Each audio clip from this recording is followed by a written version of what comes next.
पिछली वीडियो में अपन heading tag तक देख चुके थे कि हेडिंग टैग को किस तरीके से अप्लाई किया जाता है, हेडिंग टैग क्या होते हैं। इस वीडियो में अपन देखने वाले हैं पैराग्राफ टैग क्या होता है, एंकर टैग क्या होता है, इमेज टैग क्या होता है, उसके अंदर जो एट्रीब्यूट होते हैं उन एट्रीब्यूट का मतलब क्या होता है, एट्रीब्यूट का अपने आप में क्या मतलब होता है और एट्रीब्यूट किस तरीके से काम करता है। ठीक है, तो H1 टैग मैंने यहाँ पे एक लिख रखा है, बिल्कुल ऐसे ही है, कुछ भी इसको ऐसे ही कुछ भी को हटा देते हैं।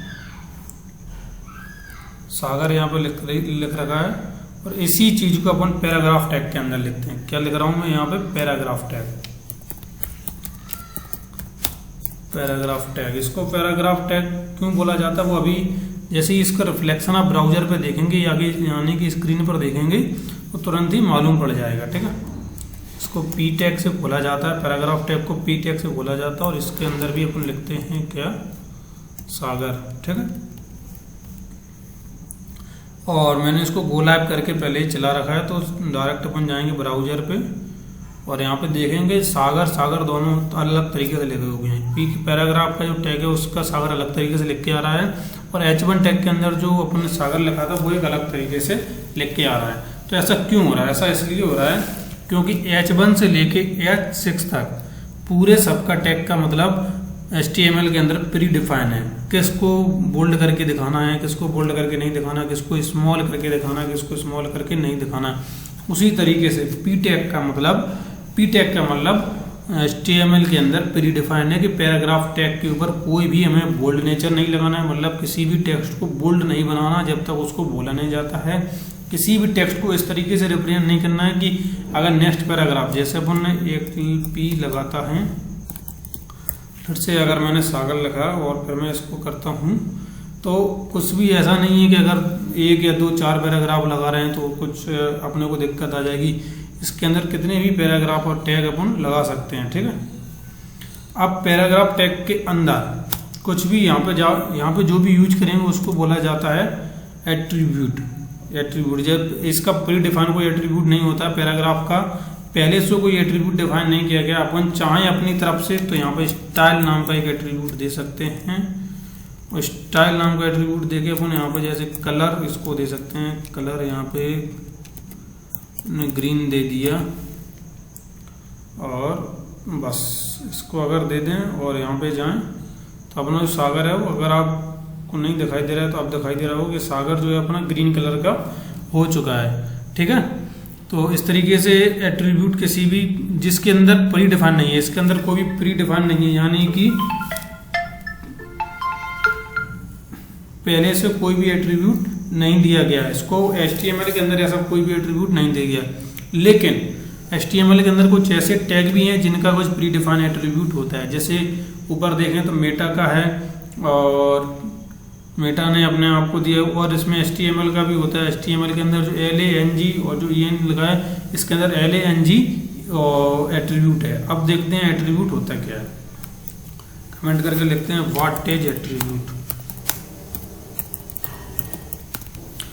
व्हाट इज एट्रीब्यूट, तो एट्रीब्यूट क्या करता है इसको,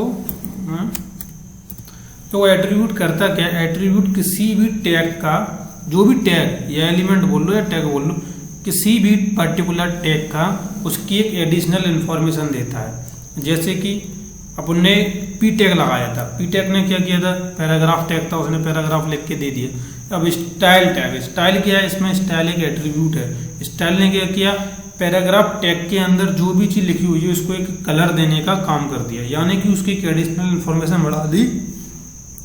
अगर इसके बारे में कोई बात करेगा तो क्या बोलेगा कि सागर नाम का एक एलिमेंट या फिर कोई भी टेक्स्ट है वो स्क्रीन पर लिखा हुआ है। अब उसके अंदर एक एडिशनल प्रॉपर्टी हो गई कि उसका कलर जो है वो ग्रीन है। ऊपर वाले का कलर जैसे H1 टैग के अंदर कलर बाय डिफॉल्ट ब्लैक आता है और बोल्ड नेचर आता है, उसी प्रकार से पैराग्राफ टैग के अंदर अब सागर जो टेक्स्ट है उसकी एक एडिशनल प्रॉपर्टी हो गई कि उसका जो कलर है वो ग्रीन हो गया।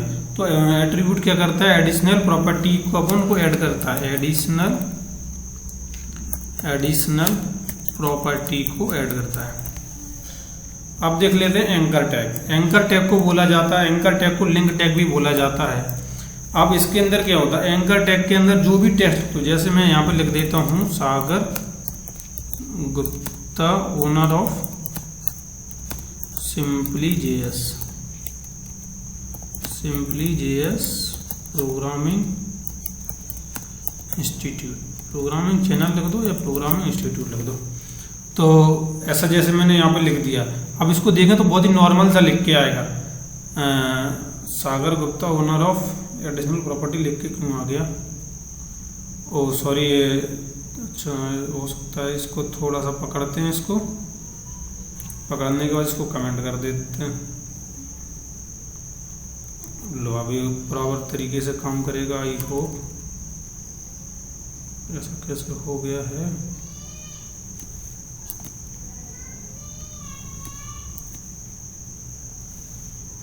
अभी इसमें बराबर दिखाई देगा, Sagar Gupta owner of SimplyJS programming.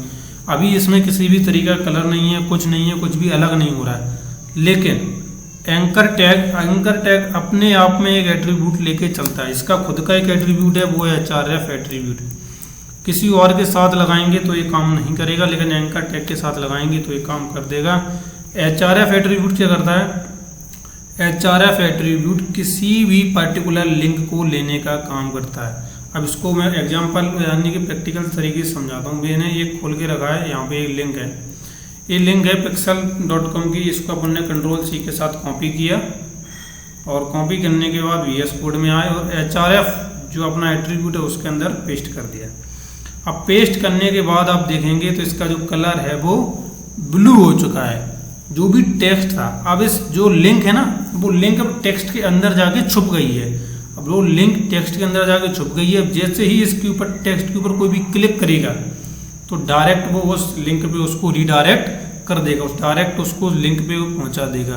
तो एंकर टैग की मदद से क्या कर पा रहे हैं? एंकर टैग के अंदर अपन उस लिंक को दे पा रहे हैं किसी भी टेक्स्ट के अंदर। जैसे कि यहाँ पे अपन लिख सकते हैं, यहाँ पे अपन ने जैसे इसकी जगह अपन ने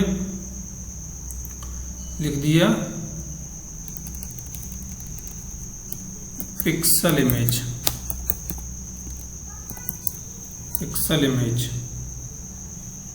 तो पिक्सल इमेज टेक्स्ट के ऊपर भी तब भी क्लिक करेंगे तब भी वो उसी इमेज के ऊपर रीडायरेक्ट करेगा, उसी इमेज के ऊपर अपने को लेके जाएगा। ठीक है, तो किस तरीके से अपन एक टेक्स्ट के अंदर इमेज को छुपा सकते हैं या फिर टेक्स्ट के अंदर किसी भी लिंक को किस तरीके से छुपा सकते हैं या फिर किस तरीके से अंदर उसके अंदर लिख सकते हैं, ये चीज अपन ने देख ली। और ये चीज अपन एंकर टैग की मदद से बहुत आसानी से कर सकते हैं। ठीक है, तो href एट्रीब्यूट को मतलब समझ में आ गया होगा और एट्रीब्यूट का मतलब भी। अब देख लेते हैं इमेज टैग के बारे में।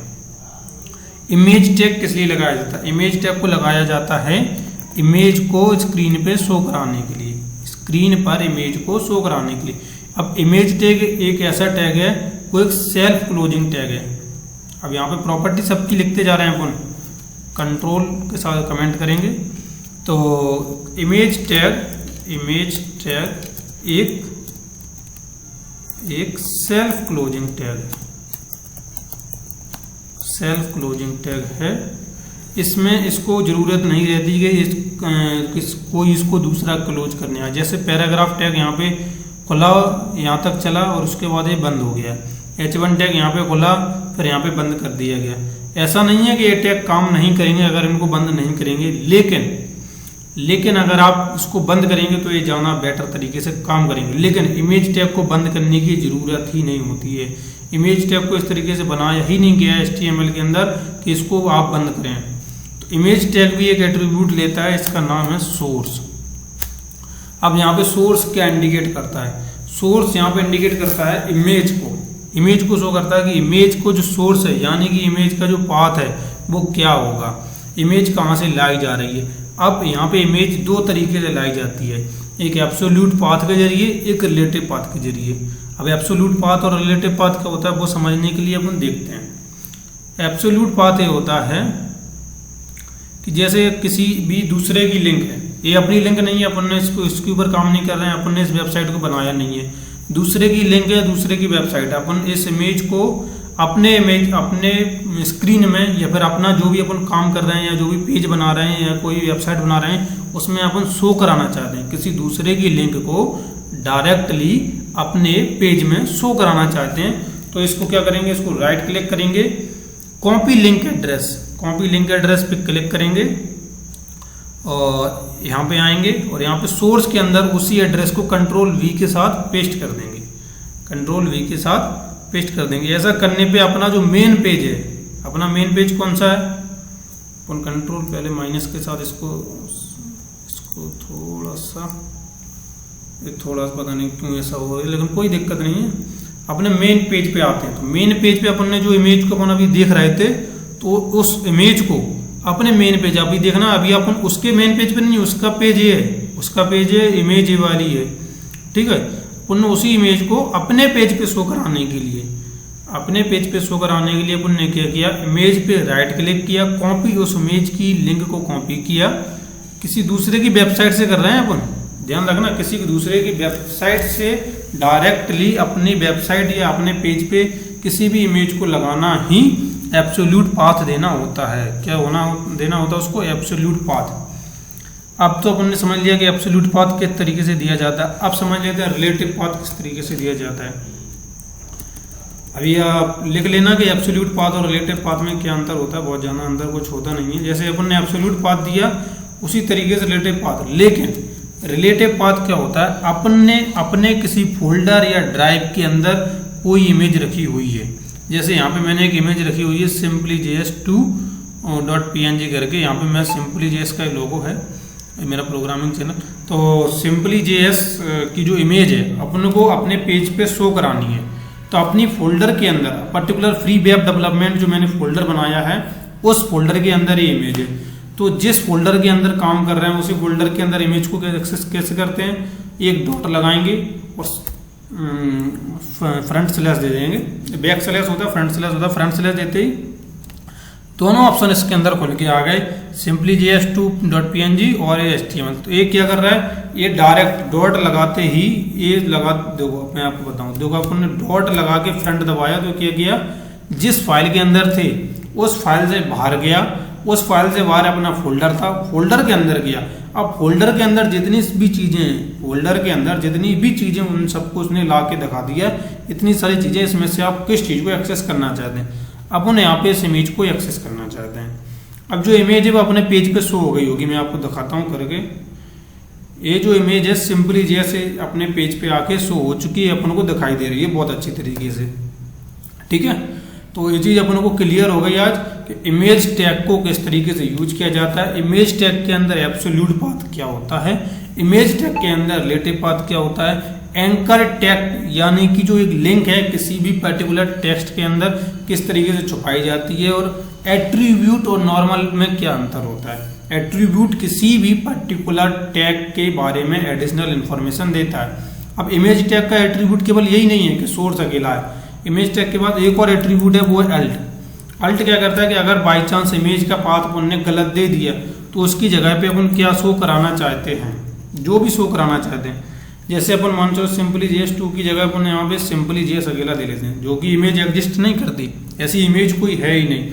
तो क्या होगा, इमेज शो नहीं होगी, और उसकी जगह पे जो अपन ने अल्ट में लिखा हुआ है, अल्ट यहाँ पे क्या वो करता है रिप्रेजेंट, अल्ट यहाँ पे अल्टरनेटिव रिप्रेजेंट करता है। अगर आपकी इमेज नहीं दिखाई दे रही है तो आप इस जो अल्ट के अंदर जो भी लिखा हुआ है उसको आप स्क्रीन पर शो करा दीजिए, ऐसा ये रिप्रेजेंट करता है। अगर यहाँ पे simplyjs2 लिखते हैं, इमेज शो कराएगा, और अल्ट का जो भी था अपन ने अल्ट का वो शो नहीं करा रहा है। क्यों?